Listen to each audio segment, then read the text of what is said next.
Good afternoon बच्चों, सभी बच्चों का जय महादेव विद्याकुल के इस ऑनलाइन प्लेटफॉर्म पर जी भर के भरपूर स्वागत है। जैसा कि आपको पता है, दोपहर के 12 बज चुके हैं और हमारी सामाजिक विज्ञान की क्लास जो कि बहुत खूबसूरत होने वाली है प्रारंभ हो चुकी है। आज हम देखेंगे हिमालय से निकलने वाली नदियों के बारे में। कौन कौन सी नदियां हैं जो हिमालय से निकलती हैं तथा उनकी कौन कौन सी सहायक नदियां हैं जो हम इनको आज जानने का प्रयास करेंगे। साथ ही साथ देखेंगे आज हम लोग बहुत सारी नई नई जानकारियां हमें देखने को मिलेगी। तो आप सभी लोग तैयार हो जाइए। ऐसे गर्मी के मौसम में, भयानक गर्मी के मौसम में हम आपको बगैर किसी कॉस्ट के, बगैर पैसे लिए हुए हिमालय की नदियों में डुबकी लगाने के लिए ले चलते हैं। क्या आप सभी लोग हिमालय की नदियों में डुबकी लगाने के लिए तैयार हो? जल्दी से तैयार हो जाइए। और इतनी गर्मी में हम आपको बिल्कुल हिमालय ले चलते हैं जहां से हमारी कई सारी नदियां निकलती हैं। उन नदियों में आपको नहला के लाएंगे फ्री में, कोई पैसा नहीं होगा। सिर्फ आप क्लास को देखते रहिए, कल्पना करते रहिए कि हम गंगा नदी में इस समय नहा रहे हैं, हम यमुना नदी में हैं, या हम सिंधु नदी में हैं, या हम और किसी हिमालय से निकलने वाली नदी में हैं। सभी बच्चों का स्वागत है, सभी बच्चों का भरपूर स्वागत है।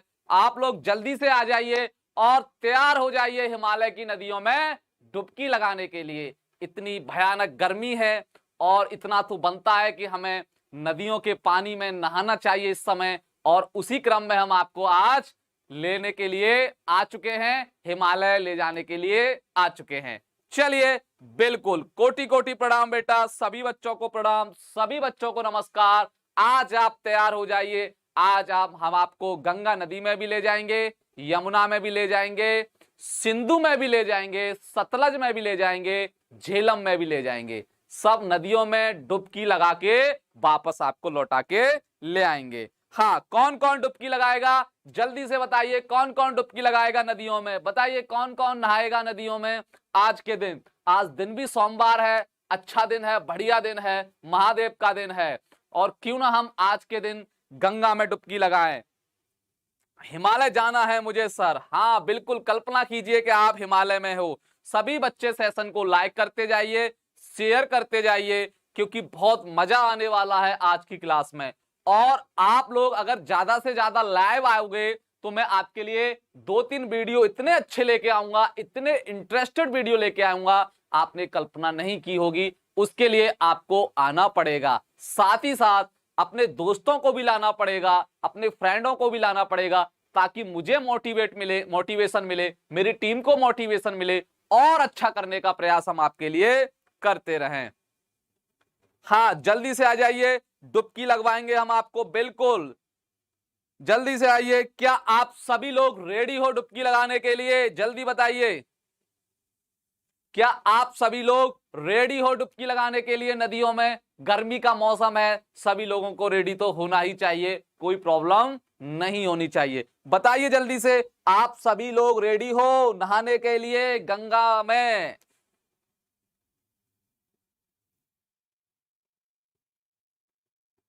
बताइए जल्दी से, क्या आप सभी लोग रेडी हो? मैं भी रेडी हूं बच्चों। बेशक मैं नहा के आया हूं, लेकिन दोबारा नहा लूंगा। गंगा जैसी पवित्र नदी में मुझे नहाने का मौका मिलेगा तो मैं दोबारा क्या तिवारा भी नहा लूंगा, कोई टेंशन नहीं है मुझे। आप बताइए कि आप लोग रेडी हो कि नहीं। हाँ, Mehar Gautam, good afternoon, good afternoon. बिल्कुल बिल्कुल, हाँ बेटा। चलिए, तो सभी बच्चे अपना साबुन शैम्पू लेके तैयार हो जाइए और प्रारंभ करते हैं नदियों में डुबकी लगाने का काम। चलिए, मैं भोलेनाथ का फैन हूं। हाँ, आज तो भोलेनाथ का दिन है। चलिए बच्चों, प्रारंभ करते हैं। सेशन को लाइक करते रहिए। मैं भी आपके साथ आज डुबकी लगाऊंगा। गंगा नदी हो, यमुना नदी हो, चाहे हिमालय से और भी कोई नदी निकलती हो। Manish Yadav, good afternoon. बिल्कुल चौरसिया साहब, बिल्कुल। हाँ, चलिए, रेडी हैं सभी लोग? तो मैं भी रेडी हूं नहाने के लिए हिमालय से निकलने वाली नदियों में। देखिए, सबसे पहले आपको 2 पॉइंट समझने पड़ेंगे। सबसे पहले, नहाने से पहले आपको 2 बातें सुननी है। जैसे आपको निर्देश दिया जाता है कि नदियों में उतरने से पहले नदी वहां पर गहरी है या नदी कैसी है, आपको बताया जाता है ध्यान में रखते हुए। तो ऐसे ही दो बातें मैं आपको बता रहा हूं, उसके बाद फिर आपको डुबकी लगानी है। ये दो बातें क्या हैं, जरा इनको सुनने का काम कीजिए। देखिए, एक शब्द होता है एस्चुरी। क्या होता है? एस्चुरी शब्द होता है, जिसको हिंदी में ज्वार नदमुख कहते हैं, जिसको हिंदी में ज्वार नदमुख कहते हैं। और एक होता है डेल्टा, एक होता है डेल्टा। क्या होता है? डेल्टा। दो शब्दों को यहां पर समझिए, ये बड़ा आपको कंफ्यूज करेंगे। नहाने से पहले ये शब्द आपको आने चाहिए, डेल्टा। इन दोनों शब्दों में जरा हम अंतर समझ लेते हैं। चलिए प्रारंभ करते हैं अपनी क्लास को। देखिए, ये एस्चुरी क्या होता है, इसको हिंदी में बोलते हैं ज्वार नदमुख, इसको हिंदी में बोला जाता है एस्चुरी को। ठीक, चलिए ये क्या होता है इसको समझने का प्रयास करते हैं। सागर तट पर स्थित आधा बंद खारे पानी का वह क्षेत्र जहां नदियों का ताजा पानी समुद्र के खारे पानी के साथ मिलता है। यानी एस्चुरी क्या कहलाता है? खारे पानी का और ताजा या मीठा पानी भी बोल सकते हैं, ताजे पानी का जो संगम होता है, खारे पानी का जो संगम होता है, उसको हम क्या बोलते हैं? एस्चुरी के नाम से हम लोग उसको जानते हैं। अर्थात मीठा पानी और खारा पानी, क्या खारा पानी, यानी कि समुद्र में खारा पानी होता है, आप लोग जानते हो, और यहां पर ताजा पानी जहां पर मिलेंगे, समुद्र के खारे पानी के साथ मिलते हैं, वहां पर एस्चुरी बनता है, ज्वार नदक मुख बनता है। इसलिए आप समझ लीजिए ये क्या होता है।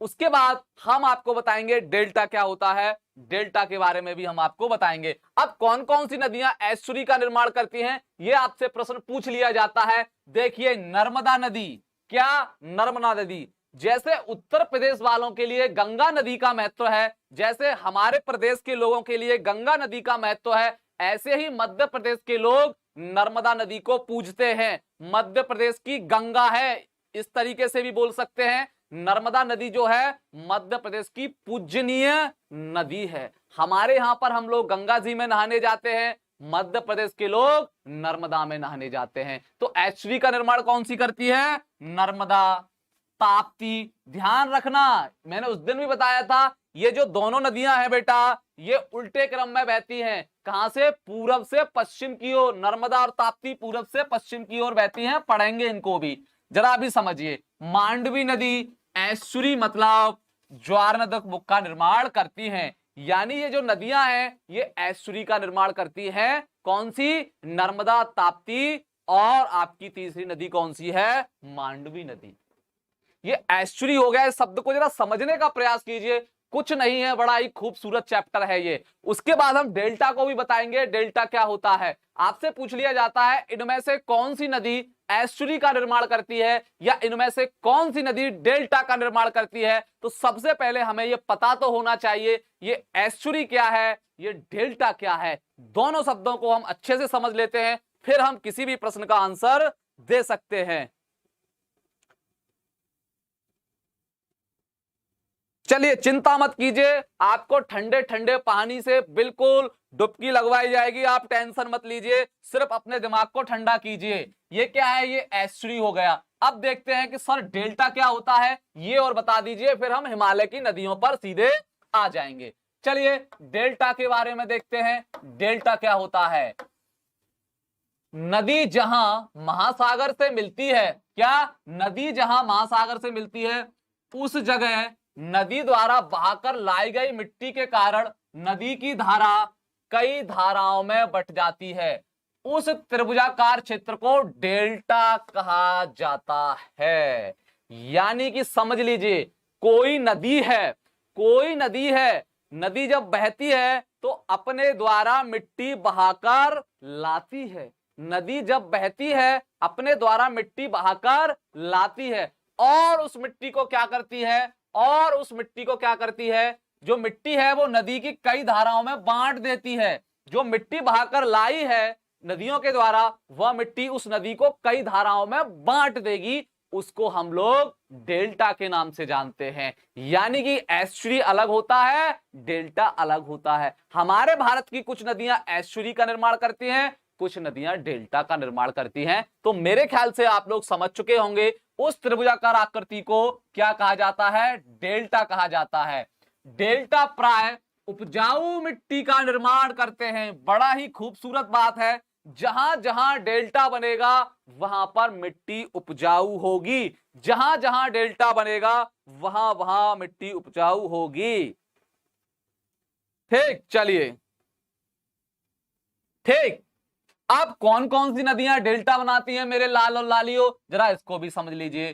गंगा नदी, ब्रह्मपुत्र नदी, महानदी, गोदावरी नदी, कृष्णा, ये सभी डेल्टा का निर्माण करती हैं। याद कर लीजिए, बहुत ही महत्वपूर्ण बात है। हमारी गंगा नदी, ब्रह्मपुत्र नदी, महानदी, गोदावरी नदी और कृष्णा नदी, ये सभी नदियां डेल्टा का निर्माण करती हैं। आपसे सीधे प्रश्न पूछ लिया जाता है, इनमें से कौन सी नदी डेल्टा का निर्माण करती है या कौन सी नदी डेल्टा का निर्माण नहीं करती, या इनमें से कौन सी नदी एस्चुरी का निर्माण करती है या एस्चुरी का निर्माण नहीं करती, ये आपको पता होना चाहिए। ठीक, चलिए आगे चलते हैं। तो ये हो गया आपका डेल्टा और एस्चुरी में अंतर। आप सीधे चलते हैं हम हिमालय से निकलने वाली पहली नदी सिंधु नदी तंत्र के बारे में। सिंधु नदी या सिंधु नदी की जितनी भी सहायक नदियां हैं, इसको पढ़ने का प्रयास करते हैं। बिल्कुल मेरे लाल और लालियों, ध्यान से देखिए इस सिंधु नदी को क्या है ये। अब देखिए, सबसे पहला पॉइंट तो हमारा ये है, सिंधु नदी 3 देशों में होकर बहती है। कहां कहां होकर बहती है मेरे लाल और लालियों? चीन में, भारत में और पाकिस्तान में। जो यहां पर चीन लिखा हुआ है उसे हम तिब्बत भी बोलते हैं, क्योंकि चीन ने अब तिब्बत को हड़प लिया है, इसलिए यहां पर हमने चीन लिख दिया है। अगर चीन ना ऑप्शन में हो तो तिब्बत भी हम लोग लिख सकते हैं। तो हमारी जो सिंधु नदी है ये 3 देशों में बहती है, ये आप ध्यान रख लीजिए। बेटा जय मिश्रा, आप नाम बेशक चेंज कर सकते हो, लेकिन मुझे चेंज नहीं कर सकते। मैंने आपको पहचान लिया है, आपने आईडी आईपीएस नाम से बनाई है। कुछ भी हो, आप पढ़ाई कीजिए, डिस्टर्ब ना कीजिए, मुझे इससे कोई फर्क नहीं पड़ता। हाँ बिल्कुल ठीक। अब देखते हैं, चीन के तिब्बत में स्थित मानसरोवर झील के निकट से इसका उद्गम होता है। उद्गम का मतलब क्या होता है बेटा? उद्गम का मतलब होता है जहां से नदी निकलती है। उद्गम का मतलब होता है जहां से कोई भी नदी निकलेगी उसको बोलते हैं उस नदी का उद्गम स्रोत, यहां से वो निकलती है। तो सिंधु नदी कहां से निकलती है? तिब्बत में एक झील पड़ती है, मानसरोवर झील। मानसरोवर झील से यह निकलती है हमारी सिंधु नदी और 3 देशों में बहने का काम करती है। और उत्तर पश्चिम दिशा में बहती हुई ये नदी भारत के लद्दाख के दमचोक के पास से भारत में प्रवेश करती है। अभी हम मैप के जरिए से देखेंगे भारत में कहां से प्रवेश करती है। लद्दाख, लद्दाख से प्रवेश करती है भारत में। और कौन सी जगह है वो? दमचोक। और आगे बहती हुई ये अरब सागर में मिल जाती है। आपसे पूछा जाता है सिंधु नदी का उद्गम स्रोत क्या है? मानसरोवर झील तिब्बत में है। बहती कहां पर है? 3 देशों में, पाकिस्तान, भारत, चीन या तिब्बत। अच्छा, ये जाके गिर कहां जाती है? या तो कोई नदी अरब सागर में गिरेगी या बंगाल की खाड़ी में गिरेगी। तो आप बताओगे कि सर ये अरब सागर में गिरने वाली नदी है। ये क्या है? अरब सागर में गिरने वाली नदी है। जल्दी से जल्दी वीडियो को लाइक करते रहिए, पढ़ाई पर ध्यान दीजिए, हवाबाजी बिल्कुल मत कीजिए, वरना मास्टर सब कुछ छोड़ छाड़ के, कलम पेंसिल छोड़ छाड़ के, ये बोर्ड भी छोड़ छाड़ के अपने ग्रह मंगल ग्रह पर लौट जाएगा और वहां पर अपने जीवन का आनंद लेगा। आप रोते रह जाओगे, आप पढ़ नहीं पाओगे। बिल्कुल ये मैं आपको सत्य बता रहा हूं। इसलिए शांत तरीके से पढ़िए, ज्यादा से ज्यादा बच्चे आइए ताकि हमारी क्लास का आनंद ले सकें। ध्यान रखिएगा, हम अपने मंगल ग्रह पर कभी भी लौट सकते हैं अगर आपने अच्छे तरीके से पढ़ाई नहीं की। हमें कोई फर्क नहीं पड़ता आप फेल हो या पास हो, हम मंगल ग्रह पर लौट जाएंगे, सच बता रहे हैं। इसलिए आप ध्यान से पढ़ाई कीजिए, टॉपिक पर बिल्कुल अपना ध्यान लगाइए और यकीन मानिए आपकी नॉलेज दिन प्रतिदिन अच्छी होती जाएगी। अगर आप अच्छे से, सावधानी से, ईमानदारी से पढ़ोगे तो हम पृथ्वी ग्रह पर ही रह के आपको सारा सिलेबस कंप्लीट करा के तभी लौटेंगे अपने मंगल ग्रह पर। लेकिन आपने बदमाशी करने की कोशिश की तो मैं अपने एक हवाई जहाज के जरिए से जो मेरे पास है उसमें बैठ के अपने ग्रह मंगल ग्रह पर चला जाऊंगा। इसलिए आप ध्यान से यहां पर पढ़िए।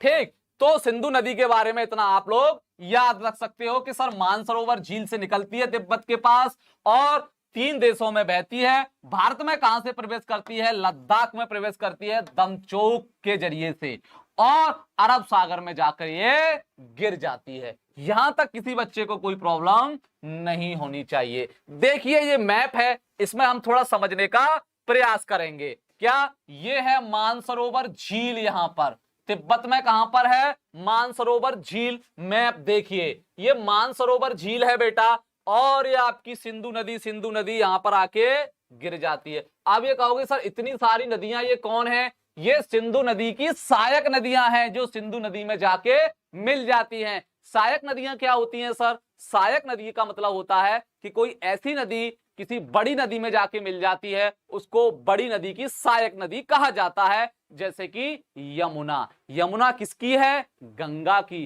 कहां पर जाके मिलती है? इलाहाबाद में। मिल तो जाती है ना, कोई भी नदी किसी बड़ी नदी में जाके मिल जाती है तो उस बड़ी नदी की उसे सहायक नदी के रूप में हम लोग जानते हैं।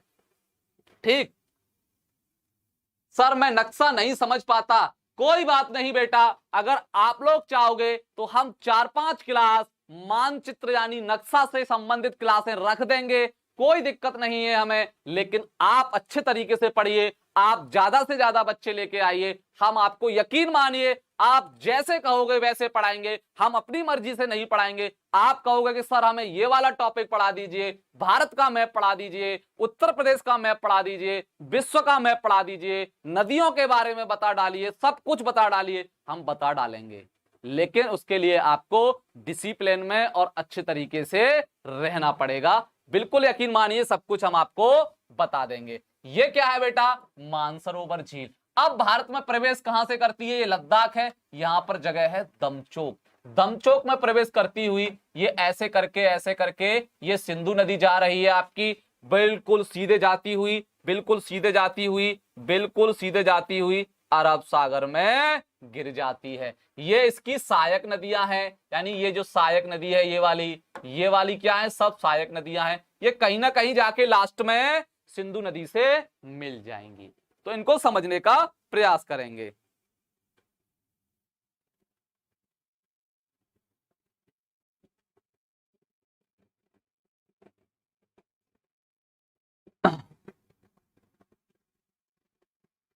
ठीक, चलिए, तो मेरे ख्याल से आप लोग समझ चुके होंगे। ओनली अभी सिंधु नदी पर गौर कीजिए। ये मानसरोवर झील है, कौन सी? मानसरोवर, सबको भूल जाइए, बस सिंधु नदी देखिए। सिंधु नदी में क्या है? ये मानसरोवर झील है, यहां से निकलती है, भारत में दमचोक से प्रवेश करती हुई अरब सागर में गिर जाती है। चलिए आगे चलते हैं। अब देखते हैं चिनाब नदी क्या है। हम तो सिंधु नदी पढ़ चुके हैं, अब सिंधु नदी की कुछ सहायक नदियां हैं उनको पढ़ने का काम करते हैं। तो सबसे पहले आती है, सर हमें आप हिमालय का रास्ता बता दो, जाना है मेरे लाल या लाली, अभी आपको इस दुनिया में काफी आनंद लेना है। हिमालय पर तो आप बाद में जाओगे, अभी इस दुनिया में, इस पृथ्वी पर बहुत सारे आनंद बचे हुए हैं जो आपका इंतजार कर रहे हैं। उसके बाद आप हिमालय पर जाना, अभी हम आपको हिमालय का रास्ता नहीं बताएंगे। चलिए प्रारंभ करते हैं हमारी सिंधु नदी की पहली सहायक नदी के बारे में। यह सिंधु नदी की सबसे बड़ी सहायक नदी है। कौन सी? चिनाब नदी। कौन सी? चिनाब नदी सिंधु नदी की सबसे बड़ी सहायक नदी है। इसका उद्गम हिमाचल प्रदेश के 12 लारा दर्रे से होता है। हिमाचल प्रदेश से इसका क्या होता है? उद्गम हिमाचल प्रदेश से ये निकलती है और ये सबसे जो है बड़ी सहायक नदी है। चिनाब ऐसे भी कहीं कहीं लिखा होगा, तो टेंशन मत लेना कि सर चेनाब लिख दिया है, दोनों ठीक है। हिमाचल प्रदेश में इस नदी का निर्माण दिचंद्रा और भागा नदी से होता है, इसलिए इसे वहां चंद्रभागा के नाम से जाना जाता है। किसको? चिनाब नदी को हिमाचल प्रदेश में चंद्रभागा नदी के नाम से जाना जाता है, क्योंकि दो वहां पर नदियां आपस में मिलती हैं तो चंद्रभागा का निर्माण कर लेती हैं। गर्ल्स ऑफ महादेव, हिमालय पर तपस्या करना है, सब मोह माया से दूर। अरे मेरी लाली, अभी तो मोह माया में आप पड़े ही नहीं हो, अभी तो आप बचपन का आनंद ले रहे हो, खा पी के मस्ती कर रहे हो, पढ़ाई कर रहे हो, अभी तो आपने मोह माया देखी ही नहीं है। जिस दिन मोह माया में पड़ जाओगे उस दिन आपको पता लग जाएगा कि ये जिंदगी होती क्या है। जिंदगी जीना बड़ा ही कठिन होता है, मरना तो बहुत ही सरल होता है।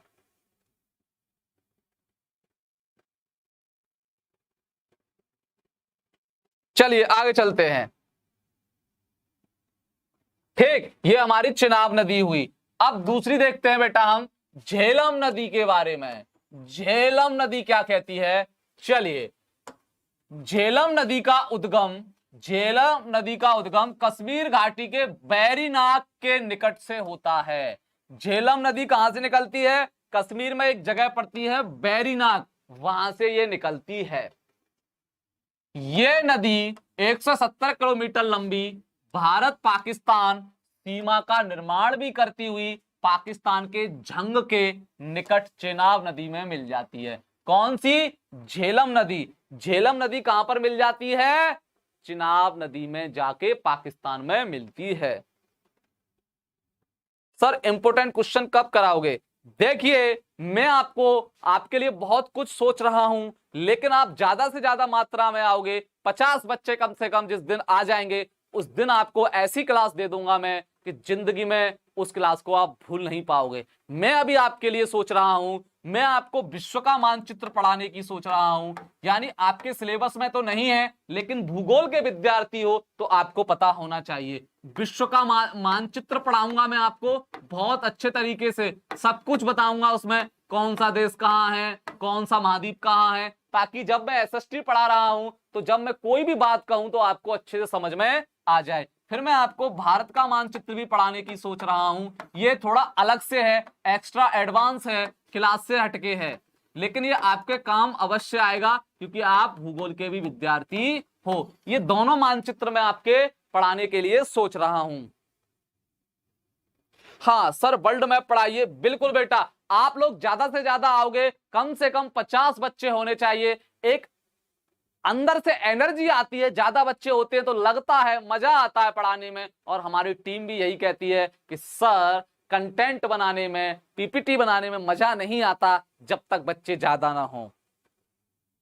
How are you sir? I am fine and you? चलिए, हाँ वर्ल्ड मैप पढ़ा देंगे, पहले इसको समझिए। ये झेलम नदी, क्या? झेलम नदी। चलिए आगे चलते हैं। ये सहायक नदियां हैं बेटा सिंधु नदी की। अब देखिए रावी नदी। कौन सी? रावी नदी देखते हैं।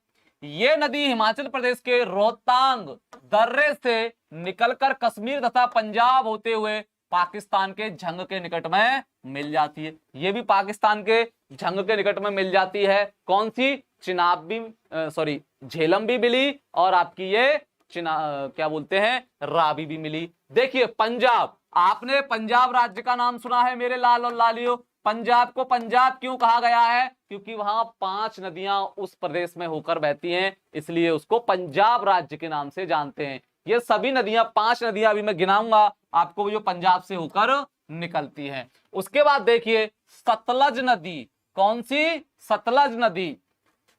ये नदी तिब्बत के राक्षस ताल से निकलती है। ओ माय गॉड, नाम कितना भयानक है, राक्षस ताल। और सिंधु नदी के समांतर बहती हुई हिमाचल प्रदेश में प्रवेश करती है।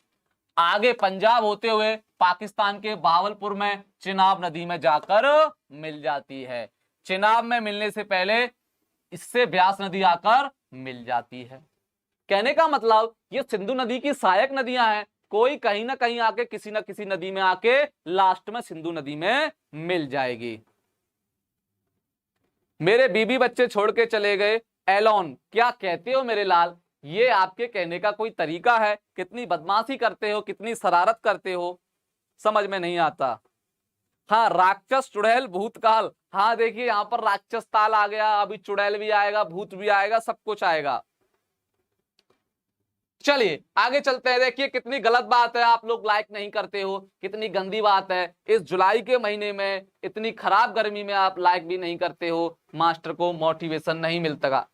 Kritika Shukla, sir I M new student. कोई बात नहीं, आज से आप पुरानी हो जाओगी। चलिए ये हमारी सतलज नदी हुई, कौन सी? सतलज नदी। अब देखिए एक बात हमें समझनी है, सिंधु जल समझौता ये क्या है? ये भारत और पाकिस्तान के बीच में नदी, सिंधु नदी के पानी के पीछे समझौता हुआ है, इसको समझ लीजिए। भारत पाकिस्तान के बीच में जिस समझौता को जिस नाम से जानते हैं उसको सिंधु जल समझौता के नाम से जानते हैं। देखिए पढ़िए, पानी के वितरण के लिए 1960 में हुई भारत और पाकिस्तान के बीच एक संधि है। क्या है? एक संधि है। इस समझौते के अनुसार 3 महत्वपूर्ण पूर्वी नदियां ब्यास, रावी और सतलुज का नियंत्रण भारत को, यानी भारत को 3 नदियों का पानी मिलेगा। भारत 3 नदियों के पानी को इस्तेमाल कर पाएगा। कौन कौन सी?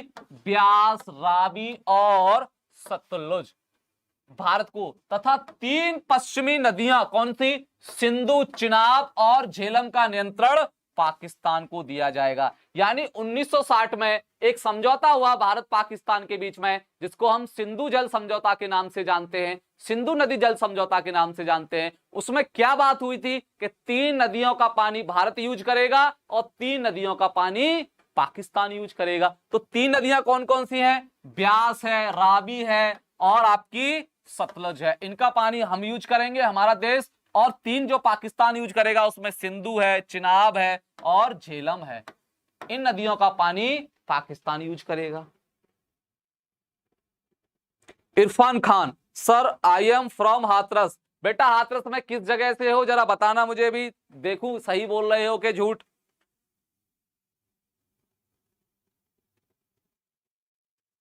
सर ये क्या सब पढ़ा रहे हैं? काजल सिंह, अरे ये मंगल ग्रह की एसएसटी है, मंगल ग्रह के बच्चों की एसएसटी है। क्या आपको नहीं पता ये क्या है? कितनी गंदी गंदी बातें करते हो, समझ में नहीं आता मेरे। हाँ इरफान खान किस जगह से हो? हाँ Shivam Yadav, good afternoon, good afternoon. चलिए आगे चलते हैं। तो ये सिंधु जल समझौता भारत और पाकिस्तान के बीच में 1960 को हुआ था। चलिए अब हमारी पवित्र नदी, भारत की राष्ट्रीय नदी गंगा आ चुकी है। सभी लोग इनको प्रणाम कीजिए, सभी लोग इनको नमस्कार कीजिए, सभी लोग इनके सामने सिर झुकाइए जल्दी से।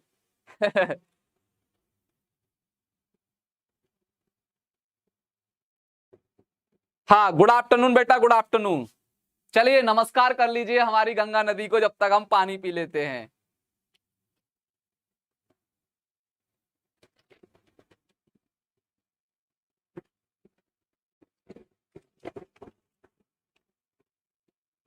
पीयूष स्टडी सेंटर, नमस्कार बेटा, नमस्कार। हाँ इरफान खान कहां से हो आप? हाथरस में। अरे बेटा मैंने आपसे प्रश्न पूछा है, मेरी मत पूछो मैं कहां से हूं हाथरस में। चलिए आगे देखते हैं। सबसे पहले हमने इनको नमस्कार कर लिया। देखिए ये अलकनंदा और क्या है? ये मंदाकिनी। अब देखिए एक्चुअल में गंगा नदी क्या है, इसको समझने का प्रयास कीजिए। देखिए केदारनाथ का मंदिर देखा है आपने? कौन सा केदारनाथ का मंदिर जो फेमस है?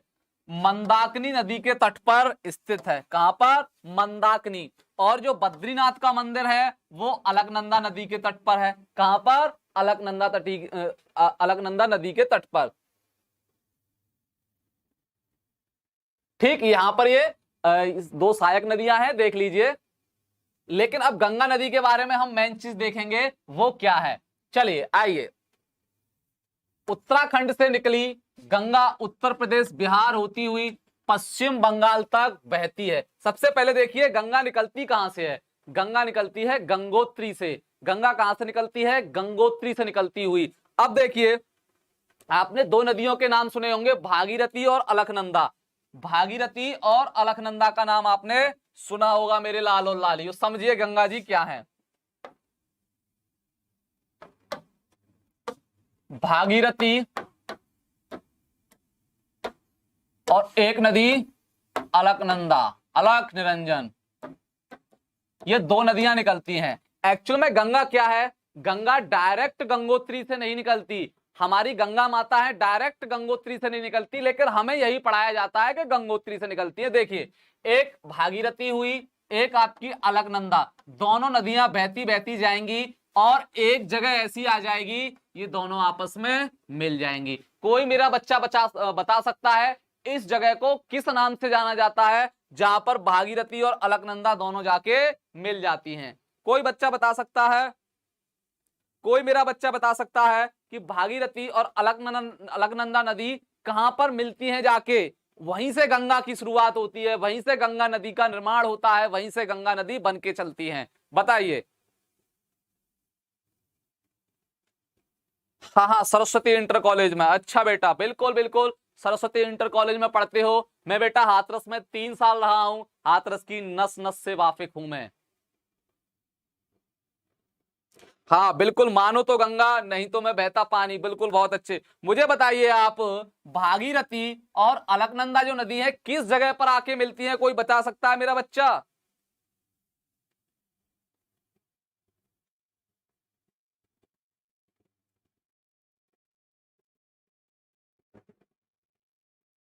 किसी को नहीं पता? न्यूटन यादव यार, तुम ही बता दीजिए, तुम तो सारे बच्चों में सीनियर लगते हो। भागीरथी और अलकनंदा कहां पर आके मिलती हैं? मेरे लाल न्यूटन यादव, तुम ही बता दीजिए, क्यों बेइज्जती करा रहे हो सारे बच्चों की?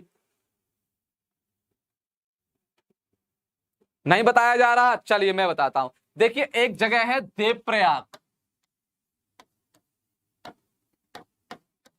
देवप्रयाग, यहां पर भागीरथी और अलकनंदा दोनों आके मिल जाती हैं, इनका संगम होता है। यहीं से हमारे इस धारा को गंगा के नाम से हम लोग बोलते हैं। यानी हमारी भागीरथी और अलकनंदा नदी जिस जगह पर आके मिलती हैं, संगम होता है, उस जगह को देवप्रयाग यानी उत्तराखंड में है।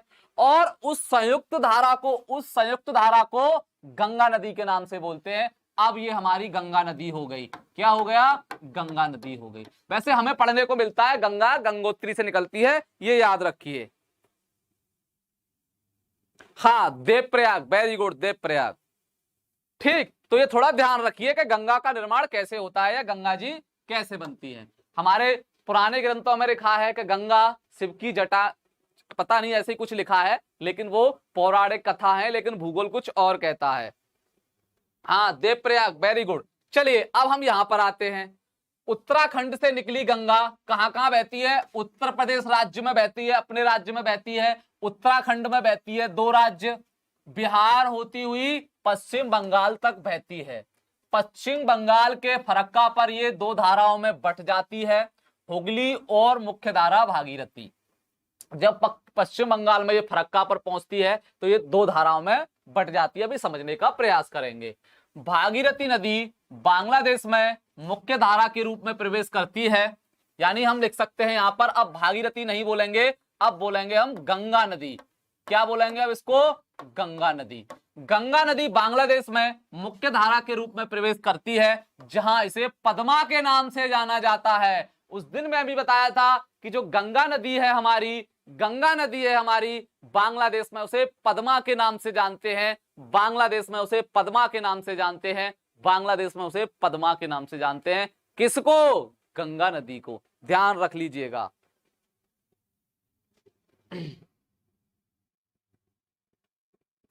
चलिए आगे चलते हैं। आगे बहती हुई ये पद्मा ब्रह्मपुत्र, जिसे बांग्लादेश में जमुना के नाम से जाना जाता है। अभी पढ़ाएंगे ब्रह्मपुत्र के बारे में। एक तो गंगा बांग्लादेश में क्या कहलाती है? पद्मा। और एक और जो नदी निकलेगी ब्रह्मपुत्र नदी, जिसको बांग्लादेश में जमुना के नाम से बोलेंगे, वो जाके क्या करती है? वो जाके क्या करती हैं? मिल जाती हैं। कहां पर? बांग्लादेश में। और उनकी संयुक्त रूप से धारा को मेघना कहा जाता है। मेघना कहा जाता है। बंगाल की खाड़ी में जाके मिल जाती है। तो यहां पर हम गंगा के बारे में ओनली पढ़ रहे हैं। गंगा निकलती है आपकी गंगोत्री से, भागीरथी और अलकनंदा मिलकर देवप्रयाग में गंगा का निर्माण करती हैं। उत्तर प्रदेश, उत्तराखंड, बिहार, पश्चिम बंगाल से बहती हुई ये बांग्लादेश में जाती है, इसको वहां पर पद्मा के नाम से जानते हैं, और ये लास्ट में जाके बंगाल की खाड़ी में गिर जाती है। सिंधु नदी कहां पर गिरी? अरब सागर में। गंगा कहां पर गिरी? बंगाल की खाड़ी में, ये याद रखना। हाँ, त्रिवेणी संगम प्रयागराज, बहुत अच्छे सर। गंगा नदी का उद्गम स्थल कहां है? गंगोत्री से है बेटा, गंगोत्री से। बिल्कुल महत्वपूर्ण प्रश्नों के क्वेश्चन आंसर हम आपको कराएंगे, कोई टेंशन नहीं है। चलिए, तो ये हुआ गंगा से। और इसके बारे में याद रखना, भारत की सबसे लंबी नदी, भारत की सबसे लंबी नदी, भारत की सबसे लंबी नदी कौन सी है? हमारी गंगा नदी है, जिसकी लंबाई 25 किलोमीटर यानी 2525 किलोमीटर है। और गंगा नदी ही हमारी राष्ट्रीय नदी है। साथ ही साथ ये भी ध्यान रख लेना, राष्ट्रीय नदी कौन सी है? गंगा नदी। ये दोनों बात आप ध्यान रख लेना, बहुत ही महत्वपूर्ण प्रश्न है बेटा। मैं सादाबाद का रहने वाला हूं, हाथरस में सादाबाद देखा होगा, सादाबाद तहसील पड़ती है। सर मेरा जियोग्राफी अच्छा नहीं है, गर्ल्स ऑफ महादेव, चिंता मत कीजिए, आप हमारे साथ जुड़िए, यकीन मानिए जियोग्राफी, भूगोल, अर्थशास्त्र, नागरिक शास्त्र सब आपके अच्छे हो जाएंगे, टेंशन लेने की आपको आवश्यकता नहीं है। हाँ, 2525 किलोमीटर लंबी है, राष्ट्रीय नदी भी है हमारी, और भारत की सबसे लंबी नदी भी गंगा मैया जानी जाती है। चलिए, गंगा नदी की बहुत सी सहायक नदियां हैं, जैसे सिंधु नदी की सहायक नदियां थी, चिनाब, झेलम, ब्यास वगैरह, ऐसे ही गंगा नदी की भी हमारी बहुत सारी नदियां हैं। हाँ, विश्व में नील नदी सबसे लंबी नदी है, बिल्कुल। तूफानी रोहित, धन्यवाद बेटा, धन्यवाद। चलिए, कौन कौन सी है? यमुना नदी है, कोसी नदी है, सोन नदी है, गोमती नदी है, दामोदर, घाघरा यानी जिसको सरयू बोला जाता है, गंडक, रामगंगा, ये सभी क्या है? गंगा नदी की सहायक नदियां हैं। उसमें से देखते हैं सबसे पहले यमुना नदी के बारे में। क्या देखेंगे हम? सबसे पहले यमुना नदी के बारे में, जो गंगा की सबसे बड़ी सहायक नदी है। चलिए, यमुना नदी गंगा की सबसे बड़ी सहायक नदी है, कौन सी? यमुना नदी। यमुना नदी गंगा की सबसे बड़ी सहायक नदी है, जो कहां से निकलती है? जो उत्तराखंड के बंदपुच्छ चोटी पर स्थित यमुनोत्री से निकलती है। कहां से? यमुनोत्री से निकलती है। ये नदी उत्तराखंड से हरियाणा, दिल्ली, उत्तर प्रदेश से बहते हुए प्रयागराज यानी इलाहाबाद में गंगा नदी से जाके मिल जाती है। अभी थोड़ी देर पहले बताया यमुना कहां पर मिलती है गंगा से? प्रयागराज में, इलाहाबाद में। हाँ Harsh Sahu, good afternoon. Good afternoon बेटा, गुड आफ्टरनून। ठीक, तो ये सबसे बड़ा पॉइंट ये है कि ये गंगा की सबसे बड़ी सहायक नदी है, पहली बात यहां पर ये याद रखिए। दूसरा याद रख लिए, ये यमुनोत्री से निकलती है। इसके अलावा आपको कुछ याद हो चाहे ना हो, दो बातें तो आपको याद होनी चाहिए। गुड आफ्टरनून बेटा। सर अब गंगा का पानी बेकार हो गया है। अरे मेरे लाल, कैसी बातें करते हो, गंगा का पानी कभी बेकार ना हुआ था, ना होगा, ना है। हाँ, गुड आफ्टरनून, बिल्कुल। सर आपने इतना पढ़ा दिया, लेकिन महत्वपूर्ण प्रश्न कब लाएंगे? देखिए, अच्छा बेटा सासनी से हो, बहुत अच्छे, बहुत अच्छे सासनी से हो।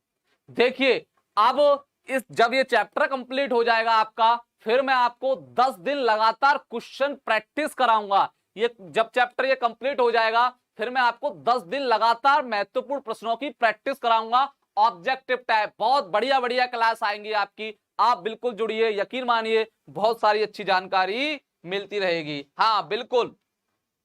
चलिए आगे चलते हैं। उसके बाद देखिए चंबल नदी। ओ माय गॉड, चंबल के डाकू, सुना होगा आपने चंबल के डाकू के बारे में? हाँ सर बिल्कुल सुना है। चलिए, ये वही क्षेत्र है। ये नदी मध्य प्रदेश के इंदौर स्थित महू क्षेत्र के जानापा पर्वत से निकलती है।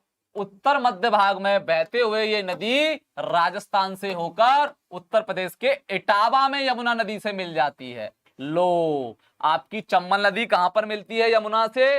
इटावा। इटावा के जो बच्चे होंगे उनको पता होगा कि ये चंबल नदी है, जो मध्य प्रदेश के मऊ क्षेत्र के जानापा पर्वत से निकलती है, वह यमुना नदी से कहां पर मिलती है? इटावा में जाके मिल जाती है। कहां पर? इटावा में। और यमुना कहां पर गंगा से मिलती है? इलाहाबाद में। ये याद रखिएगा आप। हाँ, वेरी गुड वेरी गुड। चलिए आगे चलते हैं। इस नदी की लंबाई 965 किलोमीटर है। लंबाई आपको याद रहे ना रहे, लेकिन आपको ये बातें तो याद होनी चाहिए। अब देखते हैं बेतवा नदी। कौन सी? बेतवा नदी। ये सभी गंगा की सहायक नदियां हैं।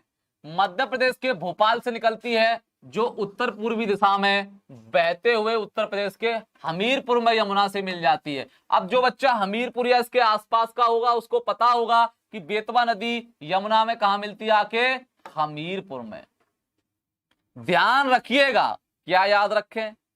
प्रसिद्ध स्थान सांची बेतवा नदी के किनारे स्थित है। सांची सुना होगा आपने, ये कहां पर है? बेतवा नदी के किनारे पर स्थित है।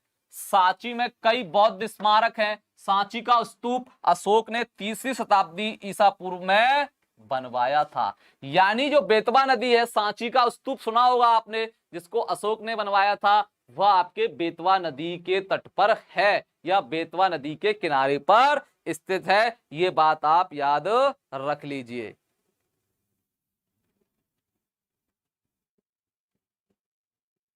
चलिए, बिल्कुल बहुत सारी बातें आपको समझ में आ रही होंगी।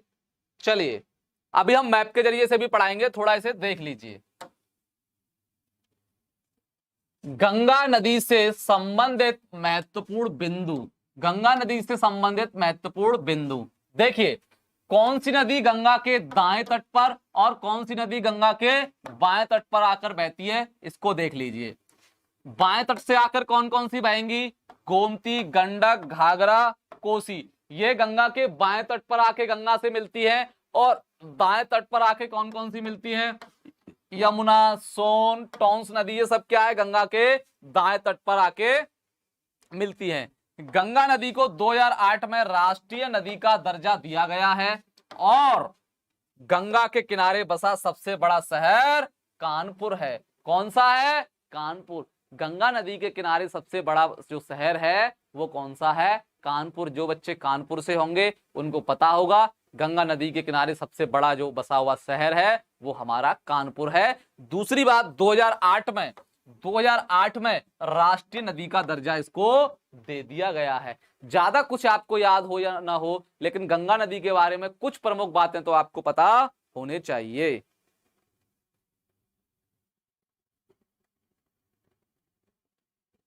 ठीक, चलिए आगे चलते हैं। ये गोमती नदी नहीं है, गोमती नदी है। गोमती।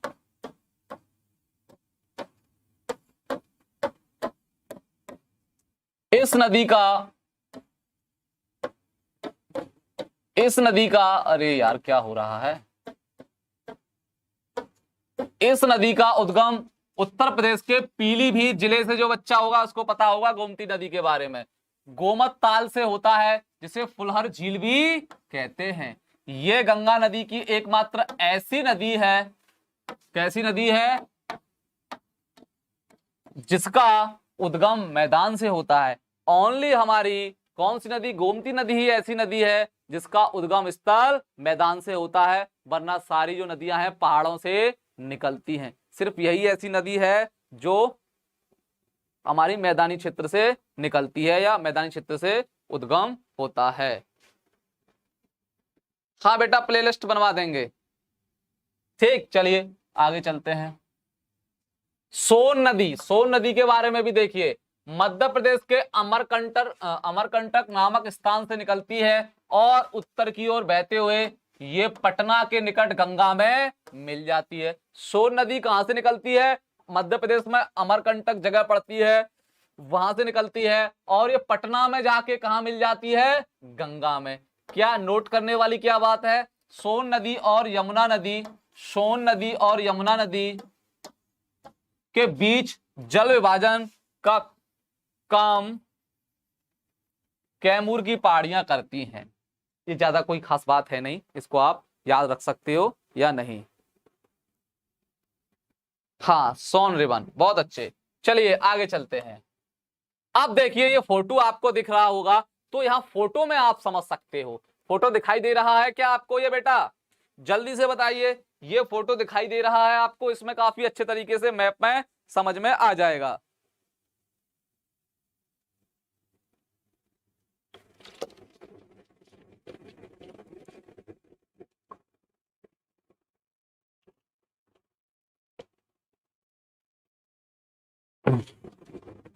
बताइए ये क्या आपको साफ दिखाई दे रहा है?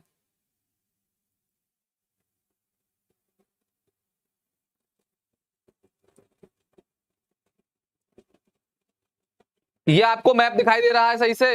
हाँ, अब देखिए कटा है फोटो, हाँ थोड़ा बहुत कट रहा है। चलिए मैं इसको इधर ले जाता हूं, किधर ले जाऊं, ऊपर। अब सही से दिखाई देगा आपको।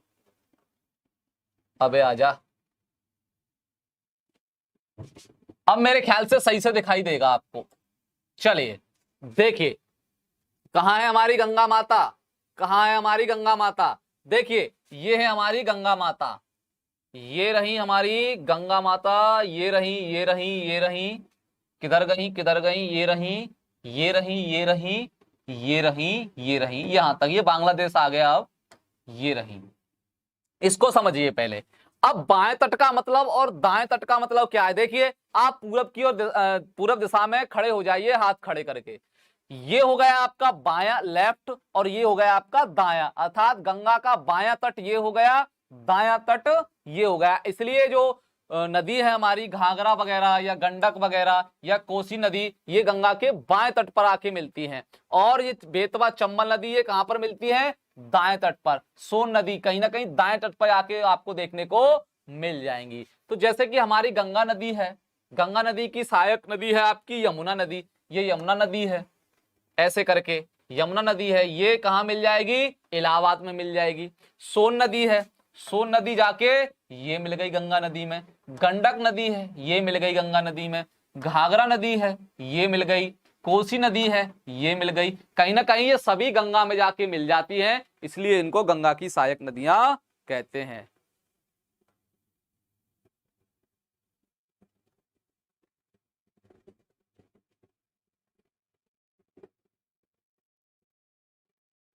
ठीक, तो मेरे ख्याल से आप लोग समझ चुके होंगे। ये आपकी बेतवा नदी है, ये आपकी चंबल नदी है, वही चंबल नदी डाकुओं वाली, जहां पर डाकू बहुत छिपे रहते थे पहले।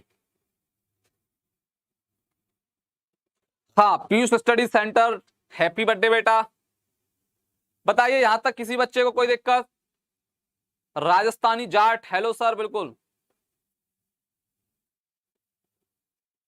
ठीक, बिल्कुल। तो ये थोड़ा मैप के माध्यम से भी आप समझ सकते हो कि क्या है क्या नहीं है। गंगा नदी पर जो सबसे बड़ा नगर है वो है आपका कानपुर, कानपुर, ठीक है, याद रखना। 2008 में, 2008 में गंगा को राष्ट्रीय नदी का दर्जा दिया गया। किसका? राष्ट्रीय नदी का। राष्ट्रीय नदी है, ये तो जीके के प्रश्न है, आपको पता भी होगा। राष्ट्रीय नदी क्या है? गंगा। 2008 में इसको दर्जा दिया गया। एक और पॉइंट, सबसे लंबी नदी भारत की, सबसे लंबी नदी भारत की वो भी आपकी गंगा है, वो भी आपकी गंगा है, ध्यान रखना। अब थोड़ी और समझ लीजिए। हाँ, तूफानी रोहित सर, गंगा का और नाम बताइए। बताएंगे, अभी बताएंगे, जरा समझिए मैं और क्या बताने जा रहा हूं। देखिए, आपको अगर सारी नदियां याद नहीं होती तो कोई बात नहीं, कोई दिक्कत नहीं, कोई टेंशन लेने की आवश्यकता नहीं है। आपको गंगा के बारे में तो पता होना ही चाहिए।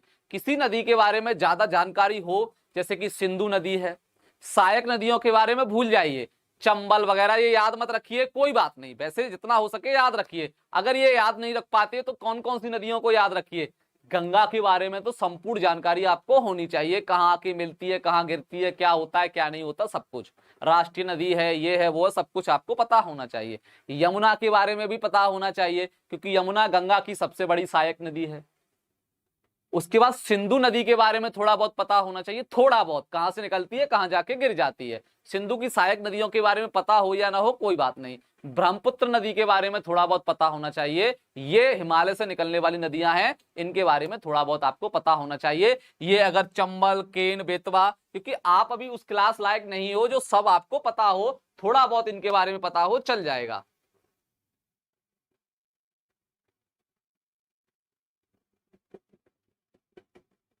हाँ, महत्वपूर्ण प्रश्नों की क्लास होगी, ये चैप्टर खत्म होगा, उसके बाद 10 दिन मैं आपको महत्वपूर्ण प्रश्न ही कराऊंगा जो पढ़ा दिया है जीके से रिलेटेड या आपके सिलेबस से रिलेटेड, यानी जीके के भी क्वेश्चन होंगे इसी चैप्टर से, जितने के जीके क्वेश्चन बन जाते हैं उन सबको लेके आऊंगा मैं, आप ज्यादा से ज्यादा आना। ठीक, तो मेरे ख्याल से आप लोग गंगा के बारे में जानकारी कर लीजिए। अच्छा, अभी यहां पर हमारा बचता है एक तंत्र और बचेगा, ब्रह्मपुत्र नदी तंत्र। कौन सा? अभी हम दो नदी तंत्रों के बारे में देख पाए हैं, एक तो सिंधु नदी तंत्र और एक गंगा नदी तंत्र।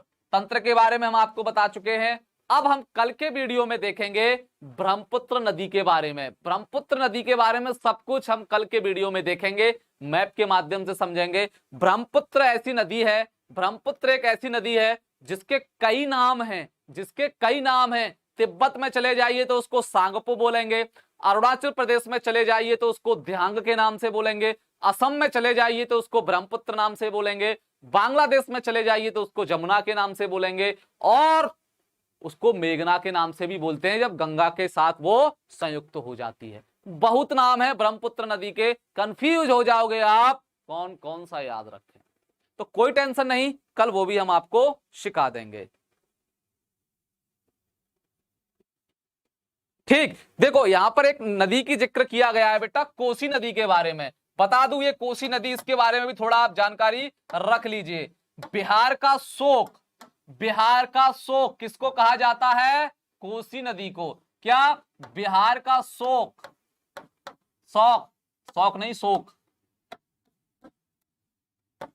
शोक, बिहार का शोक किसको कहा जाता है? कोसी नदी को कहा जाता है, क्योंकि बिहार में यह बाढ़ ही बाढ़ कर देती है। बाढ़ लाने का काम कोसी नदी करती है। और कोसी नदी की एक खासियत और है, यह रास्ते बदलने में माहिर है।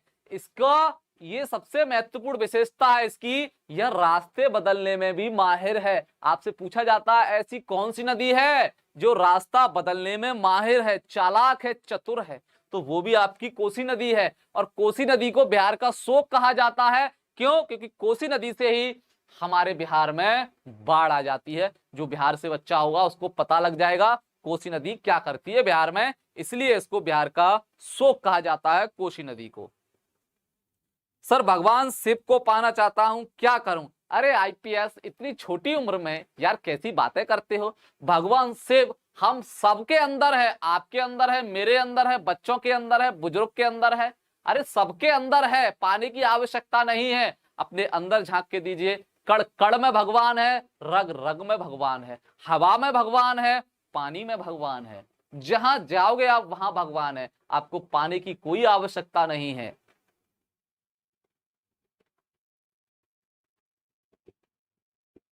तो इसको क्या कहा जाता है बेटा? बिहार का शोक कहा जाता है कोसी नदी को।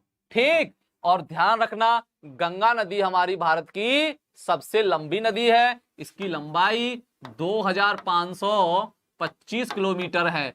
2525, इसको कैसे याद रखता हूं मैं? 2525 संख्या याद रख ले जाऊं, 2525 बस अपने आप याद हो गई, 2525। तूफानी राजपूत सर, आप तो ग्रेट हो। हाँ बिल्कुल बेटा, धन्यवाद। ठीक, तो ये सारी बातें आप याद रखिएगा। अब हम जब कल जिस नदी के बारे में बात करेंगे, कल जिस नदी के बारे में बात करेंगे उसको हम बोलेंगे बेटा ब्रह्मपुत्र, उसको हम बोलेंगे ब्रह्मपुत्र, उसको हम बोलेंगे ब्रह्मपुत्र नदी। ब्रह्मपुत्र नदी यानी ब्रह्मपुत्र तंत्र के बारे में हम चर्चा करेंगे, ब्रह्मपुत्र नदी के बारे में चर्चा करेंगे। इस नदी की खासियत क्या है, इस नदी की विशेषता क्या है? यह अपने कई नामों के लिए जानी जाती है, इसकी यही विशेषता है। चाहे आप तिब्बत में चले जाइए तो इसको सांगपो बोलेंगे, अरुणाचल प्रदेश से प्रवेश करती है भारत में तो इसको दिहांग नदी के नाम से बोलेंगे। अब जब असम में आती है, नीचे असम में आएगी तो इसको फिर हम लोग ब्रह्मपुत्र बोलने लगते हैं। फिर ये बांग्लादेश में जाएगी, फिर इसको जमुना बोलने लगते हैं। फिर बांग्लादेश में क्या करती है, गंगा के साथ मिल जाती है, फिर इसको मेघना के नाम से भी हम लोग जानते हैं ब्रह्मपुत्र नदी को। हाँ, भगवान तो सब में है, पहचान नहीं पाते।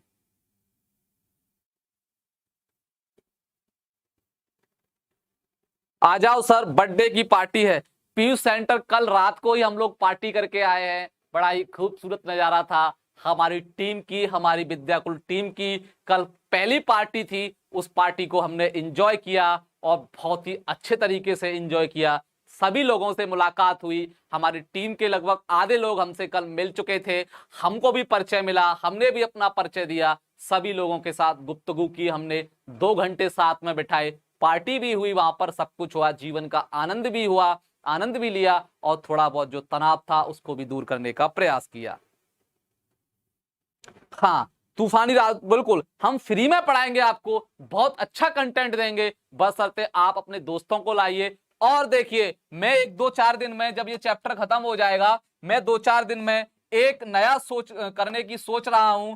मैं आपको क्या कराऊंगा, मैं आपको जीके, क्या जीके मतलब जनरल नॉलेज। अब ये जीके कौन सी होगी, 9th क्लास से जुड़ी हुई बातें, 10th क्लास से जुड़ी हुई बातें, इन सबके प्रश्न जिसको आप जीके बोलते हो, यानी कि वो प्रश्न हमारे सिलेबस से संबंधित होंगे, हम उनको जीके वाली सीरीज में लाएंगे और बहुत ही खूबसूरत प्रश्न होंगे, काफी अच्छे प्रश्न होंगे। आप उन सभी प्रश्नों को सॉल्व करने के लिए या सीखने के लिए ज्यादा से ज्यादा मात्रा में हमारी क्लास में आए, अपने दोस्तों को भी लाएं। ऐसे ऐसे प्रश्नों को हम आपको कराएंगे जिससे सुनकर ही लोगों की नीचे से जमीन खिसक जाती है। इतने अच्छे अच्छे प्रश्न हम आपके सामने लेके आएंगे। हाँ, फ्री में पढ़ाया जाएगा, फ्री में पढ़ाया जाएगा, कोई पैसा यहां से यूट्यूब से नहीं लिया जाएगा, बशर्ते आप लोग हमारे साथ साथ चलिए। जितनी हम मेहनत करते हैं आप भी उतनी ही मेहनत कीजिए, यकीन मानिए आप कुछ ही दिनों में सबसे ज्यादा होशियार विद्यार्थी के रूप में उभर के सामने आ जाएंगे। तो बताइए, आप कितने कितने बच्चे लोग सहमत हैं इस बात से कि हाँ सर इस सीरीज को शुरू किया जाए, इस सीरीज को शुरू किया जाए, इस सीरीज को शुरू किया जाए। कितने लोग चाहते हैं कि सर इस सीरीज को, जो काफी रोचक होगी, इस सीरीज को शुरू किया जाए? कितने बच्चे चाहते हैं, या कितने बच्चे ये चाहते हैं कि सर नहीं, हम इसे शुरू करवाना नहीं चाहते? आप जैसे बोलोगे वैसा पढ़ाएंगे। आप बोल तो दीजिए एक बार कि सर हमें ये पढ़ना है, हम वही पढ़ाएंगे आपको। बताइए कितने बच्चे चाहते हैं कि हाँ सर कुछ रोचक बातें हो जाए, काफी दिन हो गए, कुछ रोचक क्लासेस हमारे लिए नहीं आई, थक चुके हैं, तनाव में आ चुके हैं, बोर हो चुके हैं इस एकेडमिक क्लास को लेते लेते, तो कुछ रोचक क्लासें, कुछ जीके से संबंधित क्लासें होनी चाहिए, ताकि हमारी नॉलेज भी वृद्धि हो, नॉलेज में वृद्धि हो और सिलेबस का भी हमारा रिवीजन होता चले।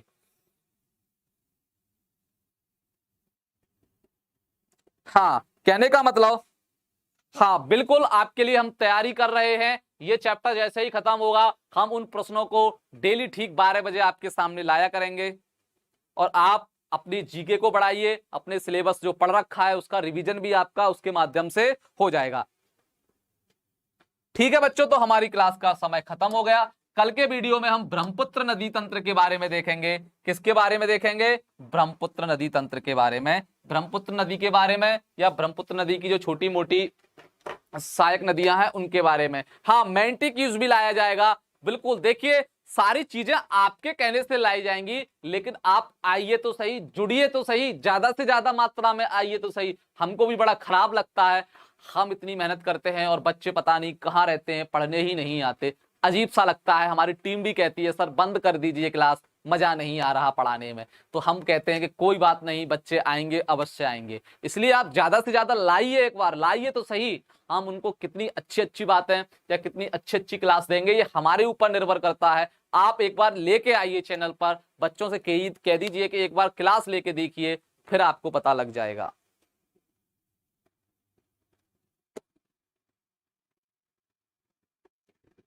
चलिए, तो मेरे ख्याल से बच्चों हमारा समय हो चुका है। हम आपसे मिलेंगे कल ठीक 12 बजे। ब्रह्मपुत्र नदी तंत्र के बारे में बातचीत होगी। ज्यादा से ज्यादा आइएगा, बिल्कुल आइएगा, ज्यादा से ज्यादा। मेंटी क्यूज भी चालू कर देंगे हम, लेकिन आप आइए तो सही। अब 4-6 बच्चे रहते हैं, मजा नहीं आता। मेंटी क्यूज बनाने में बहुत समय लगता है, करीब 20 प्रश्नों को तैयार करने में 5 से 6 घंटे लग जाते हैं। अब 4-5 बच्चे आएंगे तो मेहनत बेकार जाती है, इसलिए मन नहीं करता, सच बताऊं मन नहीं करता। आप ज्यादा आओगे तो हमें भी अच्छा लगेगा, हमारी टीम को भी अच्छा लगेगा और मन भी करेगा पढ़ाने का। हाँ तो बेटा ठीक है, हम मिलते हैं आपसे कल की क्लास में। जब तक के लिए tata bye bye good bye.